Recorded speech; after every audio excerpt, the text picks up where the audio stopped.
Bien, bueno, bienvenidos. Estamos acá en la web conferencia que la hacemos desde FEPALE. Para FEPALE es un gusto estar con ustedes. La idea hoy es hablar de diseño de curso a distancia y tutoría virtual. Mi nombre es Daniel Espíndola, ustedes me conocen, soy asesor de la Federación Panamericana y me especializo en educación a distancia desde el año 2000. Un poco, ¿cuál es la idea que hoy vamos a trabajar? ¿Cómo se diseñan los cursos a distancia? A mí me importa siempre rescatar que de lo primero que tenemos que partir es de las decisiones institucionales. Los docentes solemos tratar de partir de nuestros enfoques educativos, de nuestros intereses, de nuestros modelos, de nuestros paradigmas, de nuestras intencionalidades, que está muy bien, pero todo lo hacemos desde algún marco institucional y el marco institucional condiciona el diseño posible. Lo puede condicionar tanto por las metas a cumplir, tanto por los recursos a invertir.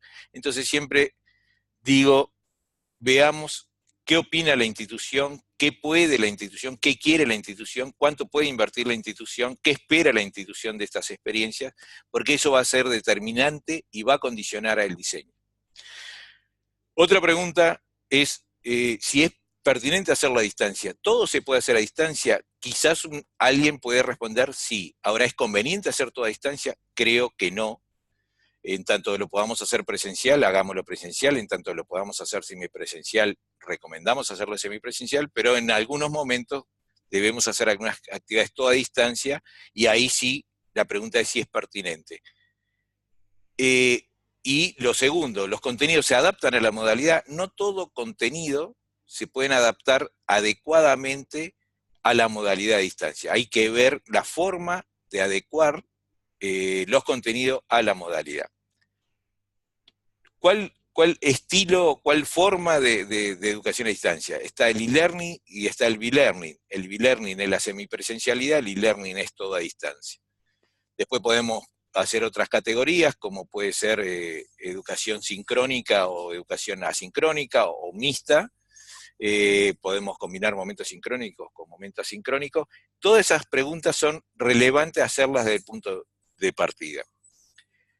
La experiencia previa que hay es muy relevante saber si partimos de experiencia o partimos de cero, porque estamos todavía en una etapa de desarrollo, de innovación, y en algunas instituciones capaz que sí, de consolidación. En FEPALE llevamos desde el año 2000, entonces capaz que podemos decir, bueno, en FEPALE es una institución que está más o menos consolidada. De cualquier manera hay que innovar en ella, pero partimos de una experiencia previa. La experiencia sobre todo es también en la modalidad. Saber de la modalidad es fundamental.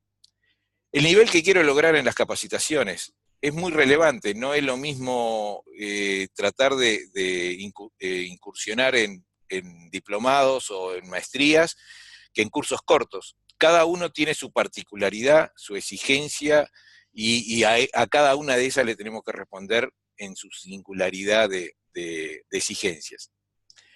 El tema de los fondos, lo que observamos muchas veces en las instituciones es que hay un deseo por ir a la educación a distancia y no hay una resolución muy pertinente en cuanto a un pensamiento económico, en cuanto a cómo vamos a invertir.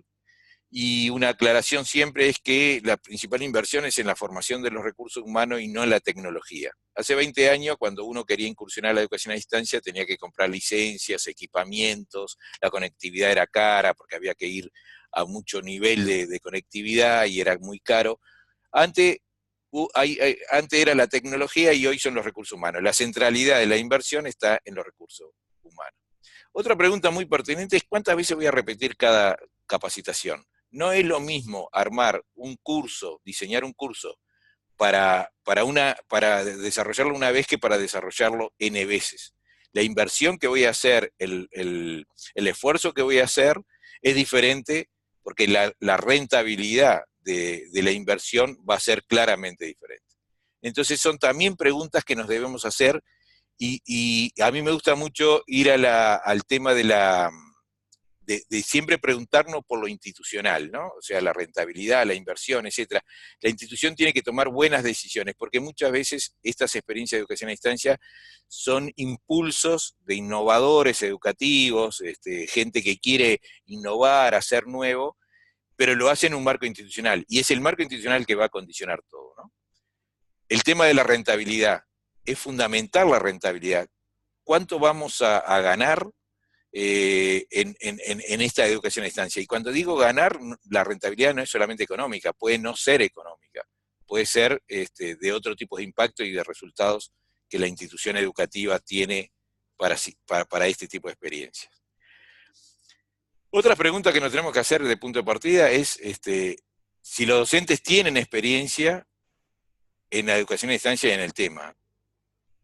Partir también de los materiales que tiene la institución. Siempre decimos que no es lo mismo diseñar un curso de cero para la educación a distancia que diseñar un curso, adaptar un curso que tiene mucha validación presencial para la educación a distancia. Son dos esfuerzos totalmente diferentes y que corremos más riesgos cuando tenemos que hacer todo de cero que cuando partimos de una experiencia muy validada en la presencialidad. Otro tema que no siempre está bien resuelto es qué tiempo le van a dedicar los docentes. ¿Cuánto tiempo está el docente con dedicación para esta actividad? No es lo mismo un docente que va a tener 10 horas semanales que un docente que va a tener 30 horas semanales. Y eso, que es una obviedad, no siempre está bien resuelto en las instituciones. No es lo mismo dar un curso con alta dedicación que con baja dedicación. Y eso muchas veces es condición de la institución, de recursos que tiene o de políticas que tiene para invertir y para definir este tipo de cosas. Pero el tiempo docente, nosotros vemos muchos cursos muy bien diseñados que después no son tan buenos porque la dedicación que le pueden dar los docentes no es la que precisaría la actividad. Otra gran pregunta es sobre los alumnos. ¿Qué tiempo tienen los alumnos? ¿Le interesa el tema? ¿Qué equipamiento y competencias electrónicas tienen? Por ejemplo, en América Latina no es lo mismo trabajar con países de baja conectividad que con países con alta conectividad. El problema de la conectividad pasa a ser un problema para algunos y un facilitador para otros. No es lo mismo trabajar con jóvenes en edad de estudio de grado o de primeras experiencias laborales que trabajar con profesionales y técnicos altamente dedicados en niveles gerenciales o niveles de coordinación institucional, empresarial, porque la dedicación va a ser diferente. Entonces, definir bien cuál es el alumno y qué tiene y qué no tiene, y qué exigencias de todo punto de vista tiene, pero también qué disponibilidad tiene, es fundamental para el momento de diseñar. Todo diseño obviamente supone planificación y programación, y se deben tomar muchas estrategias de mucho punto de vista, del mercadeo, de lo educativo. O sea, no es solamente educativo, también hay cuestiones de costos, etc. Los docentes no somos muy buenos muchas veces en sacar números, y hay que sacarlos porque condiciona la rentabilidad o la inversión, el costo, condiciona todo, ¿sí? Los diseños tienen que partir de un equipo interdisciplinario. Si ustedes estudian la teoría de la educación a distancia, van a ver que hay 6, 7 roles que deben interactuar en el diseño de un curso a distancia. El diseñador instruccional, el contenidista, el diseñador de material educativo, el informático, el tutor docente y muchas veces también la veeduría virtual o administración, gestión de los cursos. Son eso que es en lo ideal, y la teoría marca que sería el equipo ideal para diseñar, en la realidad después en las instituciones no existe, o existen instituciones muy poderosas y que tienen cursos a diseñar que lo van a dar tantas veces que pueden sí tener estos expertos en cada una de las cuestiones y conformar un equipo y demorar en un diseño un tiempo relevante, porque la rentabilidad va a estar asegurada porque tienen un público al que le van a dirigir la actividad de decenas o centenares o miles de personas. Pero en las instituciones más pequeñas, normalmente este tipo de cosas no existen. Entonces el diseño, si bien supone un equipo interdisciplinario, a mí me gusta siempre decir que depende de roles complementarios que no siempre son diferentes personas.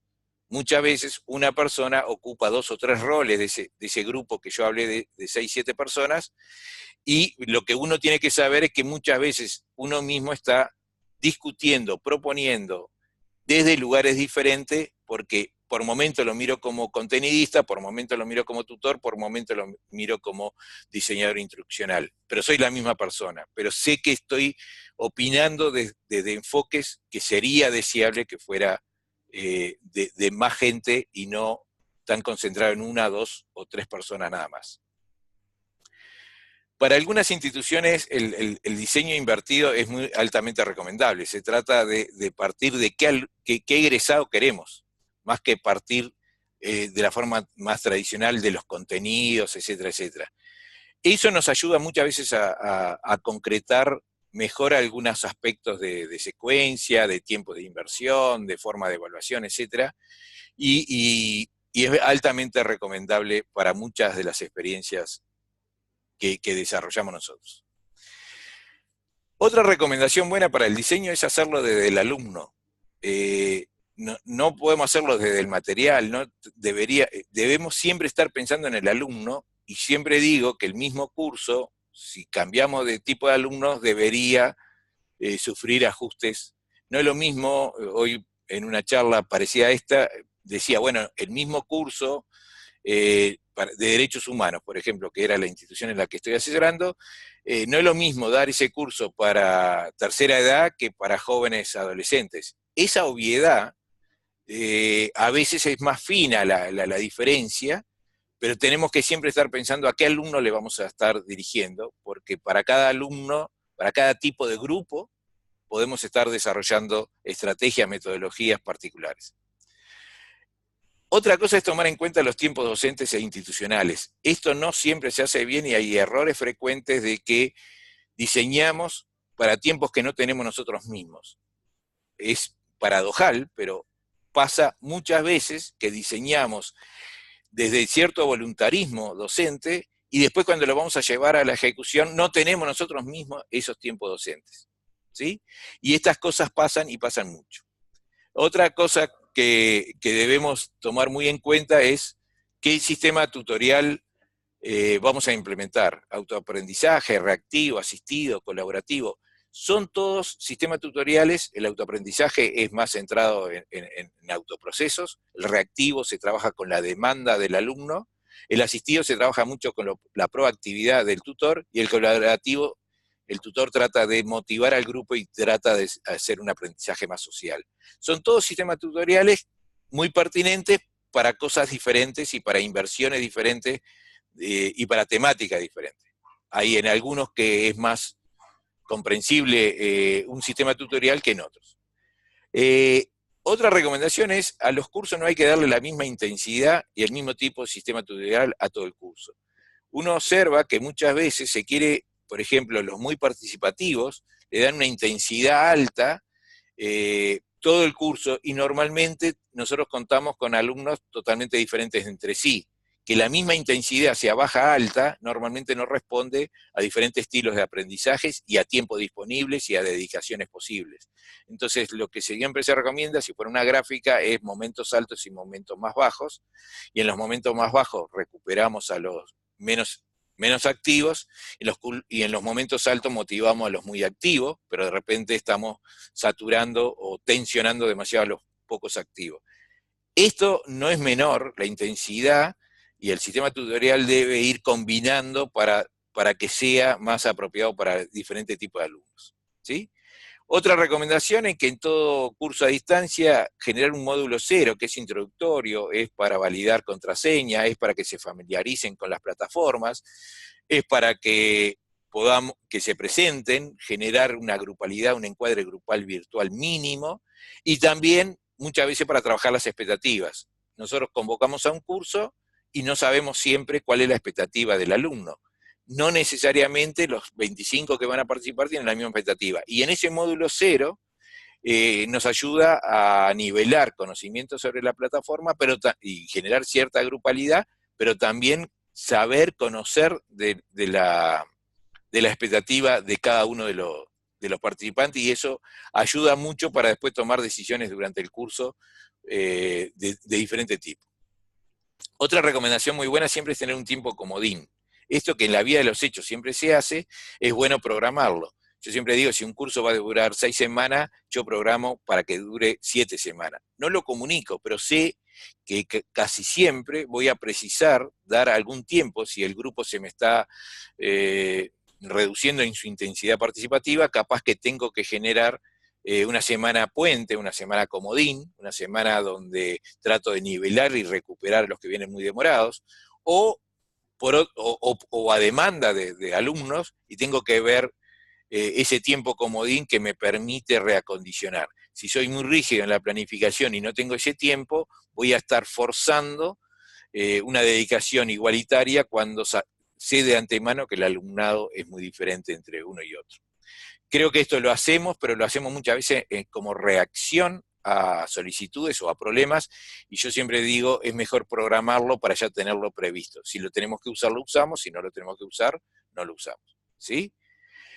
Otro asunto es pensar muy bien el sistema de evaluación. Lo que uno observa cotidianamente es que los tutores ponemos sistemas de evaluación muy complejos, a veces muy intensos, a veces muy intensos y muy reiterados. O sea, toda la semana se evalúa, toda la semana se evalúa con niveles de repente de alta exigencia, y como decía hoy, no está bueno darle la misma exigencia porque tenemos grupos de alumnos muy diferentes. Pensar muy bien el sistema de evaluación y pensarnos a nosotros dentro del sistema de evaluación. Muchas veces el sistema de evaluación está muy bien pensado, pero no está para el alumno, y está bueno para validar conocimientos, pero después la contraparte, que somos nosotros, que tenemos que calificar y retroalimentar, no tenemos el tiempo suficiente. Entonces, está bueno para el alumno al principio, pero está muy mal para el alumno, en definitiva, porque nosotros no tenemos el tiempo institucional, el tiempo docente para dedicarnos a ese sistema de evaluación complejo. Por acá esto no lo voy a desarrollar, pero les voy a mandar esta presentación, una guía de un curso tipo para ordenar cosas. Siempre nos preguntan, ¿y qué tengo que ordenar? Bueno, mínimos estos aspectos para tener una planificación básica. También por módulo, tener una guía de ítem que debo tener como mínimo. Y esto digo como mínimo porque depende del tipo de curso y del tipo de módulo. Esto puede ser demasiado simple, y en algunos casos quizás puede ser un poquito más exigente de lo que podríamos necesitar para armarlo. Pero lleva planificación, lleva programación necesaria. Ese es un poco el mensaje. Decíamos que íbamos a hablar también de la tutoría virtual. ¿Qué es el tutor? El tutor es el docente, ¿sí? Si por tutela entendemos que estamos siempre colaborando con alguna persona que necesita, bueno, en educación a distancia el docente se teoriza sobre que es tutor docente, a los efectos de remarcar esta cosa de que no es la docencia tradicional, no es la docencia, no es un transmisor de conocimiento, es un facilitador de conocimiento. No hay lugar para dar clase en educación a distancia, decimos. El conocimiento está disponible, y lo que el diseñador instruccional, el contenidista, etcétera, el equipo aquel que diseñó, dispuso en las plataformas la fuente de información, de conocimiento que necesita estudiar, analizar, criticar el alumno para hacer un proceso de formación. Y el tutor es un facilitador, entonces, de ese proceso, y es un orientador, tanto del aprendizaje del estudiante como del grupo. Y acá es muy importante lo del grupo. No necesariamente porque es educación a distancia no existe grupalidad posible. La grupalidad virtual existe, tiene sus propias particularidades. En cursos muy cortos es muy difícil lograr una grupalidad virtual, pero en cursos de mediana y larga duración, arriba de las 6, 7, 8 semanas y más, la grupalidad se puede desarrollar. Cuando tenemos cursos muy cortos de 3, 4 semanas, la grupalidad tiene muchos condicionamientos, salvo que se conozcan, salvo que tengan muchos aspectos en común, pero si no es difícil. Pero educación a distancia no significa que es aprendizaje en solitario y aislado. Sí puedo estar, y mucha gente está aislada y no frente al otro, pero no siempre, ni todos, ni no existen condiciones de conformar grupalidad virtual. Hay posibilidad de conformar grupalidad virtual, pero en experiencias de corta duración no es tan fácil.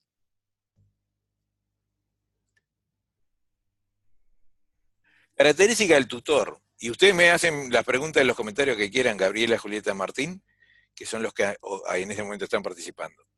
La característica, obviamente, la formación académica, obviamente que tiene que ser una persona que maneja bien las herramientas informáticas, pero no debe ser un hiperinformático.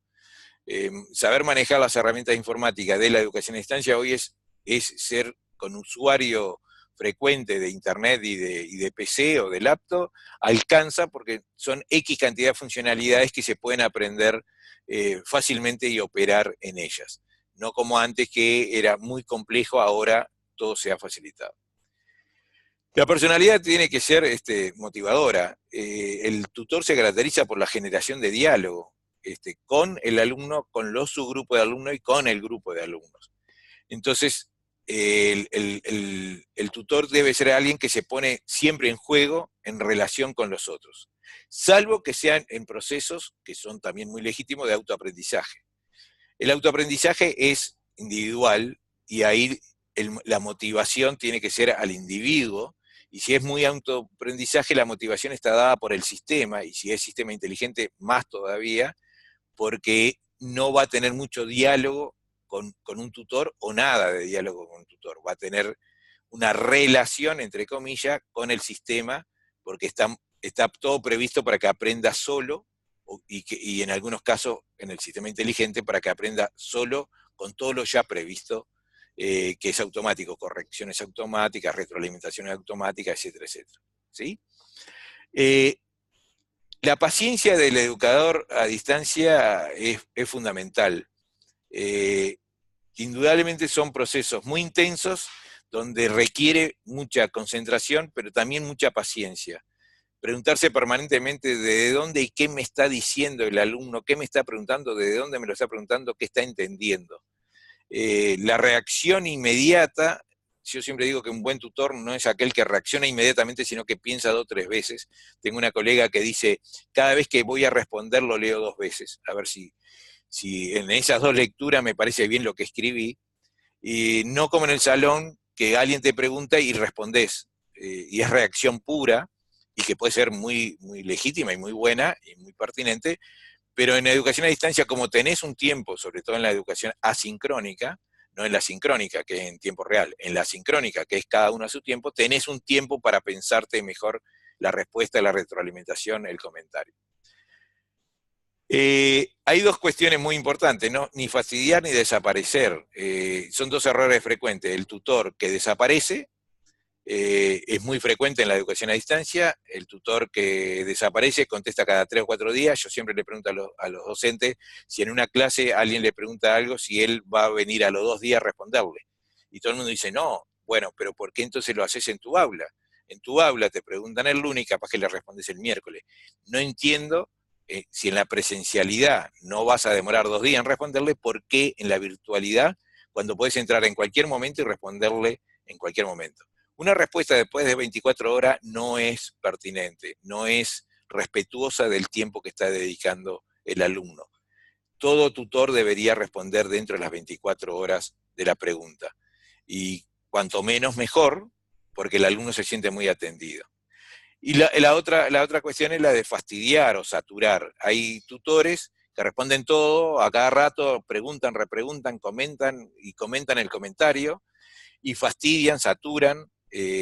No tiene que ser centro el tutor, tiene que ser facilitador. Y no siempre que ocupa demasiado lugar está facilitando, puede estar saturando por momentos. Indudablemente tiene que ser alguien dinámico, pero con un dinamismo acotado, un dinamismo pertinente. No por más actividad estoy siendo mejor tutor. Tiene que ser pertinente mi dinamismo, y eso hay que verlo en cada situación concreta. Hay cursos donde supone, o momentos de los cursos donde supone un mayor dinamismo, y hay otros momentos que hay que replegarse. Hay momentos que el tutor, para que haya comunicación horizontal y grupalidad, el tutor debe replegarse para no ser centro de la actividad. Y eso hay que manejarlo adecuadamente en función de la planificación y también del funcionamiento que va teniendo el curso. La cordialidad es fundamental. Hacer sentir cómodo, generar empatía virtual, se habla. Es muy importante personalizar las intervenciones, nombrar al que me preguntó, al que le estoy respondiendo. No estoy discutiendo cosas, estoy dialogando con personas. Hay tutores que dicen, mirá, como me hicieron 5 preguntas sobre tal tema, hice una intervención muy fuerte, muy profunda sobre la temática. Y siempre le digo, pero mirá, los que te preguntaron fue Juan, María y José. Estaría buenísimo que a María, Juan y José le respondieras corto y después hiciera esa intervención de repente académicamente más fuerte.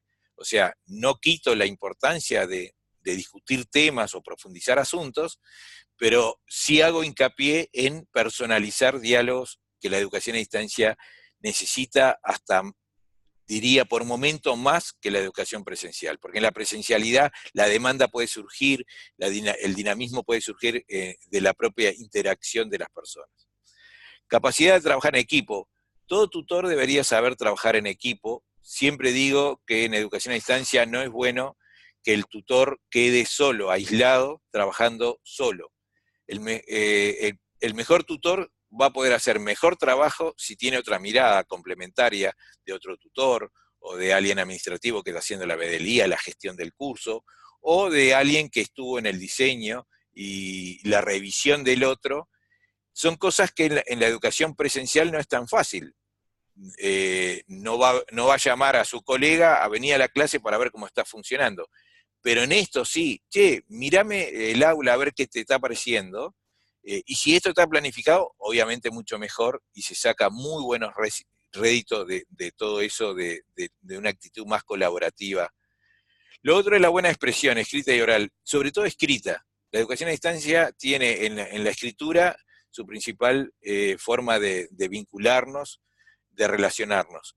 Escribir no es tan fácil. Los profesores desarrollamos tempranamente altas competencias de comunicación oral, porque nuestra función principal, nuestra tarea principal era hablarle y dialogar con el grupo. El tutor virtual tiene que desarrollar competencias para una comunicación escrita que tiene sus propias particularidades. Y no todos desarrollamos las mismas competencias. Hay que retrabajarse para encontrar nuestro estilo en nuestras formas de comunicarnos. Pero ahí pasamos de la oralidad a la escritura, y eso tiene sus particularidades y sus exigencias.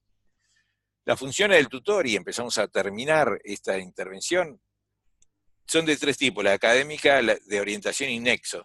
No es solamente tenemos una función académica, tenemos mucha función de orientación, de facilitación, de guía de proceso, que no tiene que ver, hay mucha actividad que no tiene que ver 100% con lo académico. No siempre que estamos actuando, no siempre que estamos trabajando desde la tutoría, estamos desde lo académico, centrado en los contenidos, etcétera, etcétera. Muchas veces estamos ayudando a procesos, estamos ayudando a comunicarse, estamos orientando y facilitando y alentando a una mayor participación, etcétera, etcétera.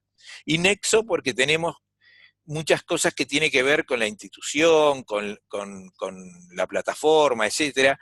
También tenemos otras funciones. No solamente son las académicas docentes, son también estas de orientación y nexo como funciones del tutor también central, porque muchas cosas, por ejemplo, pongo un ejemplo, yo he visto muy buenos académicos que diseñan muy buenos cursos, que después no son tan buenos los cursos, y no por el diseño académico, sino por la falta de su práctica orientadora o de su acción como nexo en el sistema de educación a distancia. Entonces, y no los deslegitima como buenos académicos, sino como buenos tutores, porque no necesariamente el mejor académico es el mejor tutor. Muchas veces se observa que muchos tutores de menor rango académico son mejores tutores que el de mayor grado académico, y pasa muy frecuentemente esta situación en la educación a distancia. Las tareas del tutor, dijimos que es docente y por lo tanto tiene toda la tarea docente, es el que pregunta, el que repregunta, el que responde, el que comenta, el que orienta. Acá hago hincapié el que repregunta. Muchas veces no sabemos repreguntar, trabajamos con la respuesta a la pregunta y no con la repregunta. La repregunta es para facilitar más diálogo, para promover más debate, más intercambio. Es el que lidera diálogos grupales en los foros. Esto hay que trabajarse. No siempre le estamos preguntando a los individuos, sino le estamos preguntando al grupo, y muchas veces tenemos que hacer trabajar al grupo como tal y no solamente a los individuos en función de sí. Propone ejercicios, trabajo de todo tipo.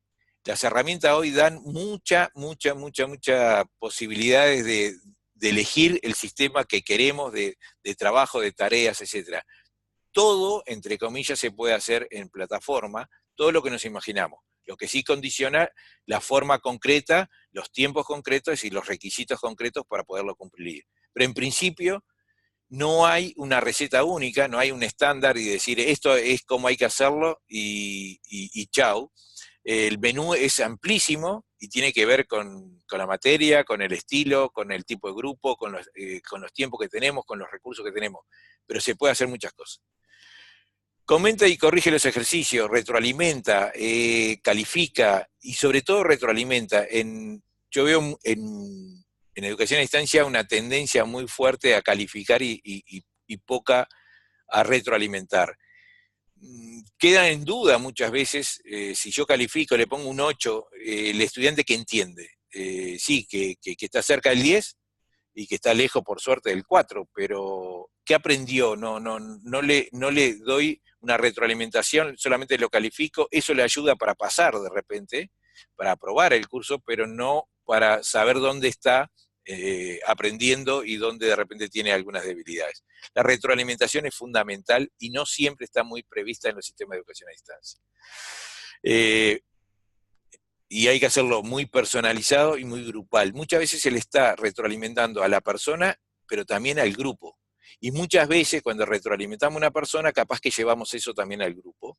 Y lo llevamos en herramientas grupales, no solamente en las personales. Y esto es bien importante siempre tomar en cuenta el individuo y el grupo. El individuo y el grupo. Hay momentos que son solamente individuales, como hay momentos que solamente es grupal, pero hay momentos que son tan individuales como grupales, y son decisiones que tengo que tomar yo para enriquecer más el aprendizaje colaborativo y social de todos.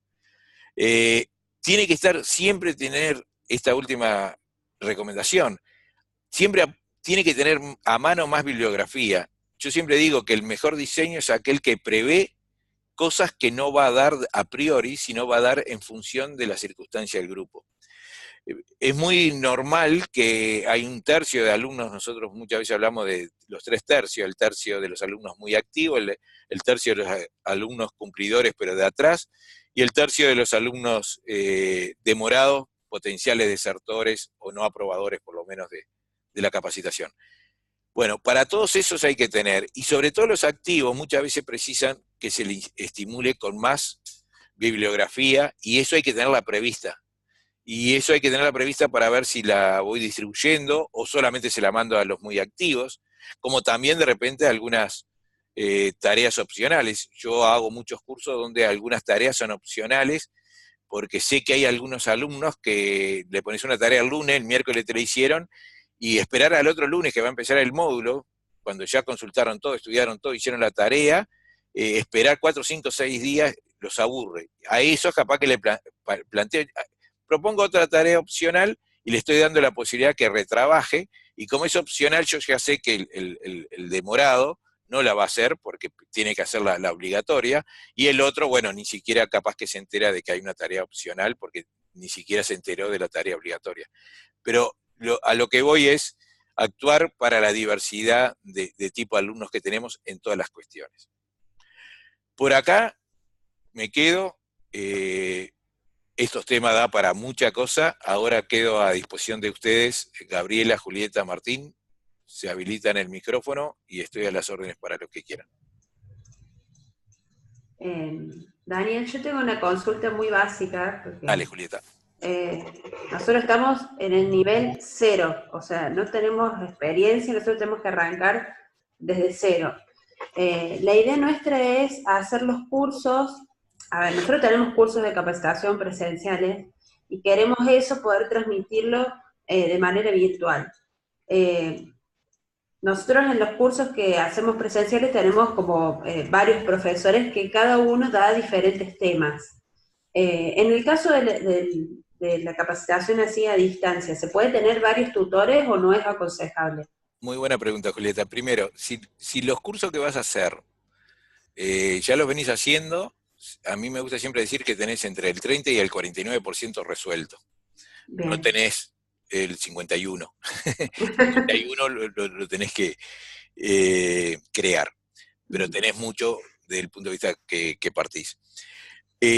A mí, yo recomiendo, siempre que se pueda, tener un tutor generalista para todo el tránsito. Sobre todo si va a ser un curso de varios meses y tengo varios módulos temáticos y cada 15 días entra una nueva temática, ¿no? Sí. Si los costos institucionales me permiten tener un tutor generalista durante todo el curso, que va a ser el que va a estar en el primer lugar de la pelea, digamos, pelea entre comillas, Sí. eso ayuda porque crea relaciones más personalizadas, crea la grupalidad, propone un estilo, los alumnos se acostumbran a ese estilo. Normalmente estos tutores generalistas no hacen tanto énfasis en lo académico y en la profundización, sino en el proceso. Son muy orientadores, muy alentadores, muy facilitadores, y dejan reservado para el otro, para el experto, todo lo más académico. ¿Se entiende? Sí. Ah, Sí, sí. pero en una institución me pueden decir, no existen esos recursos y es legítimo. No puedo pagar 2 docentes, ¿no?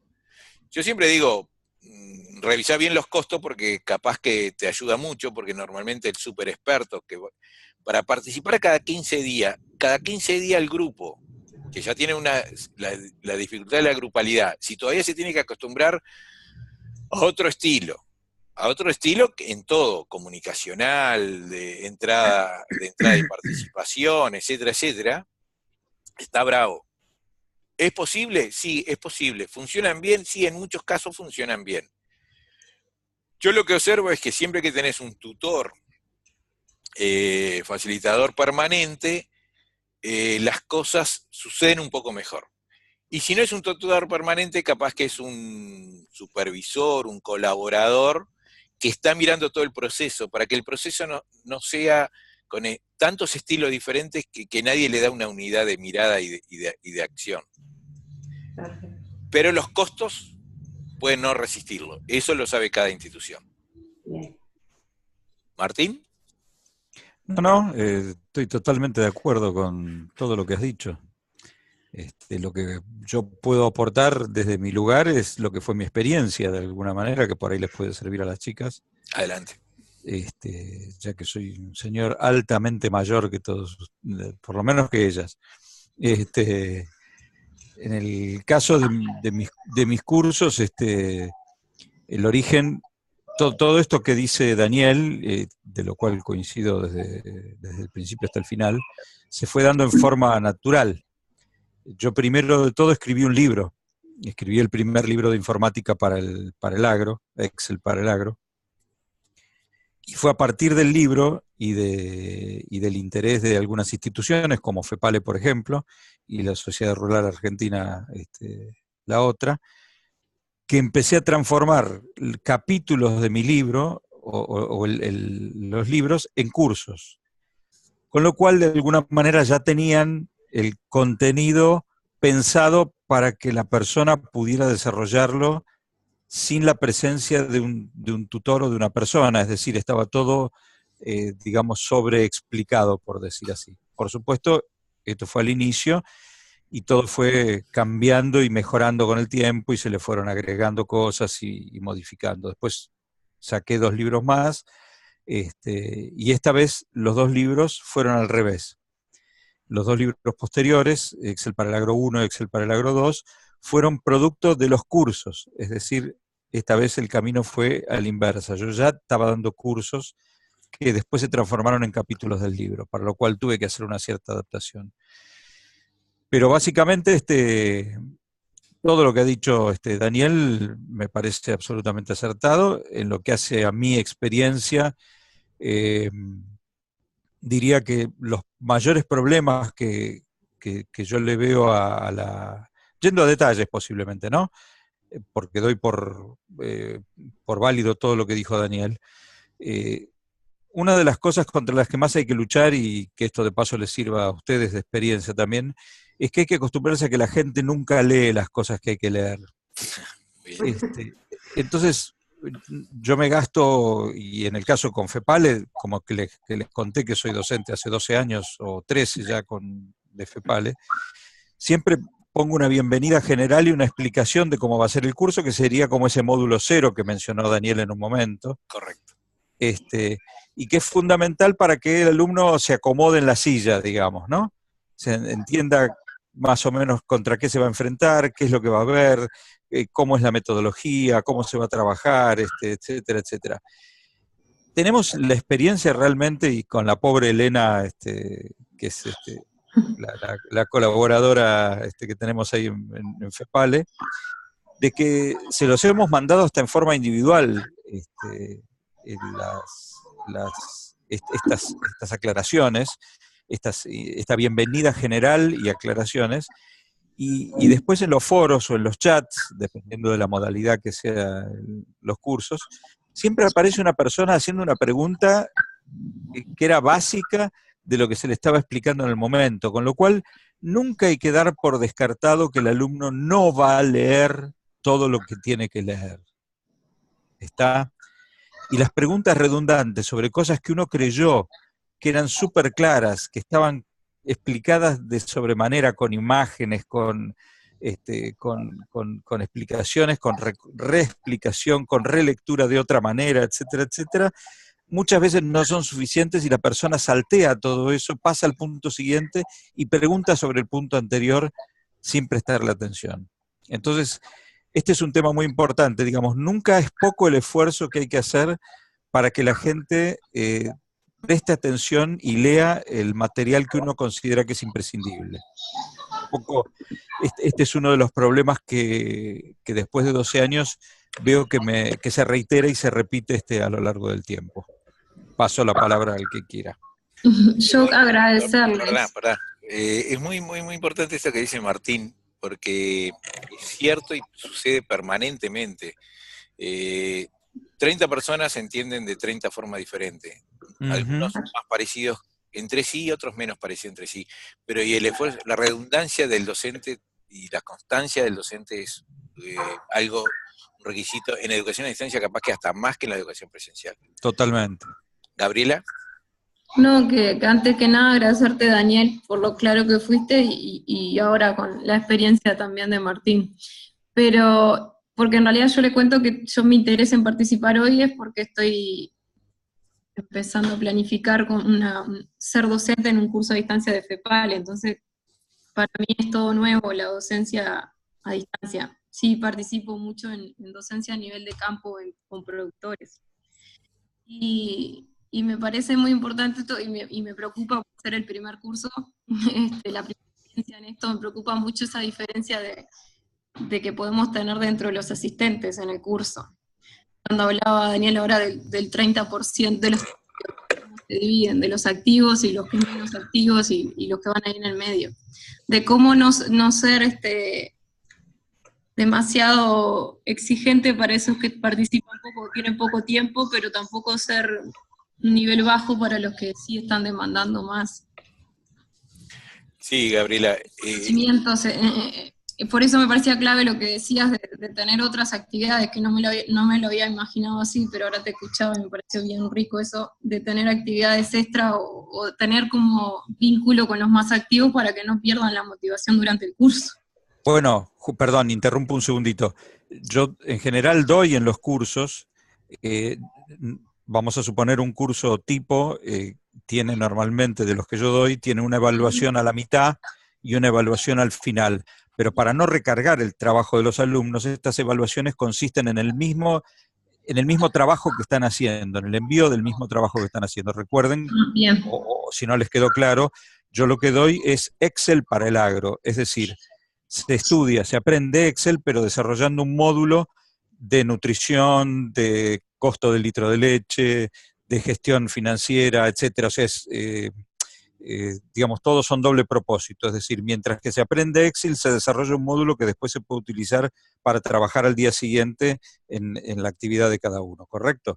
Entonces, no recargo haciéndoles hacer otra cosa distinta, sino que la evaluación es exactamente lo que llevan hecho hasta la unidad número 5, por ejemplo, y entonces tienen que enviar el trabajo, y yo con eso compruebo efectivamente si entendieron o no entendieron lo que tenían que hacer, y lo mismo al final.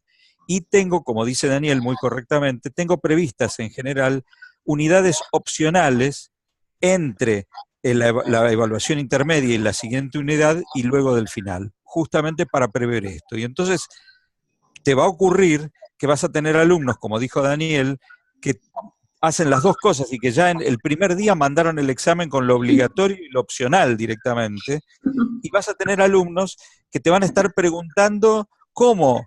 Después de la unidad 5 había que entregar el trabajo. ¿Entendés? O sea, tenés que convivir con estos dos extremos y, como dijo Daniel también, armarte de una paciencia fenomenal, casi budista, porque esa persona que te preguntó eso, por más de que uno pudiera criticarle y decirle sos un tarado, deberías haber leído, no es el modo mejor para que conserve y para que siga haciendo el curso. Entonces a esa persona hay que decirle, bueno, tal como estaba explicado en la bienvenida general, etcétera, etcétera, después de la unidad. Única. Exacto, ¿entendés? Entonces muchas veces hay que explicar lo mismo que ya leyeron o que ya tenían en el material, por ahí de otra manera, armada la forma de otra manera, armado el texto de otra manera, para probar otra forma de entendimiento sobre lo mismo que ya se habló. Sí. Para Gabriela y Julieta una buena recomendación también es cuando yo hoy decía que la principal inversión está en los recursos humanos y no en la tecnología, que eso varió con el tiempo. La tecnología antes era prohibitiva, claro. y por eso muchas instituciones no encaraban esto. Hoy la tecnología es de muy bajo precio, es una inversión bajísima, pero la formación de los recursos humanos es la alta inversión. Y lo que yo siempre invito a los grupos que van a empezar es que hay un costo de aprendizaje que lo tiene que pagar también el docente, no solamente la institución. Claro. Si el docente no está dispuesto a invertir mucho tiempo en el diseño y en el desarrollo y en la evaluación del curso para readaptarlo, para replantearlo, no está jugando a favor de sí mismo. O sea, si pensamos que el primer curso, yo siempre digo, en el primer curso casi pagamos, ¿no? Por más que cobremos honorarios, casi, pero pagamos. O sea, los honorarios nunca van a cubrir la dedicación. Tiempo, en el segundo, capaz que empezamos a emparejar y equilibrar. Siempre digo, muy arbitrariamente, no se daba en todos los casos, pero que a partir del tercero la rentabilidad aparece para el docente, ¿sí? Para la institución la rentabilidad aparece cuando la institución defina, ¿no? Porque muchas instituciones dicen, bueno, si no tengo rentabilidad de primera no hago. En el primer curso me tiene que dar 30% de ganancia y si no, no lo hago. Bueno, legítimo, son decisiones institucionales. Pero el docente, si un docente me dice, yo voy a dedicar 10 horas y no más, ¿no? Porque me pagan 10 horas. Bueno, entonces no te metas en esto, porque en el primero te va a llevar 20 o 30. ¿Está? Entonces no te metas porque vos tenés que pagar un costo de aprendizaje que después lo rentabilizas, porque en el tercero sí vas a trabajar 10 o capaz que 8. Exacto. Esa para mí es una muy buena recomendación que fue aprendida en la práctica, ¿no? Claro. Varios años.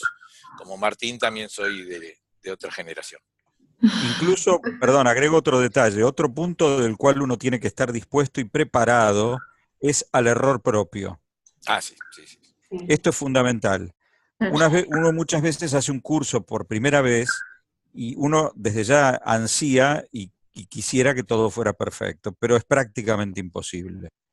Entonces, una de las cosas que hay que lograr quitarse es la presión de no reconocer el error o de tratar de solucionarlo. No, no, no, lo mejor es reconocer el error, agradecer a quien marcó y encontró ese error, porque eso eleva la posición del tutor, es al revés, como lo que uno pensaría.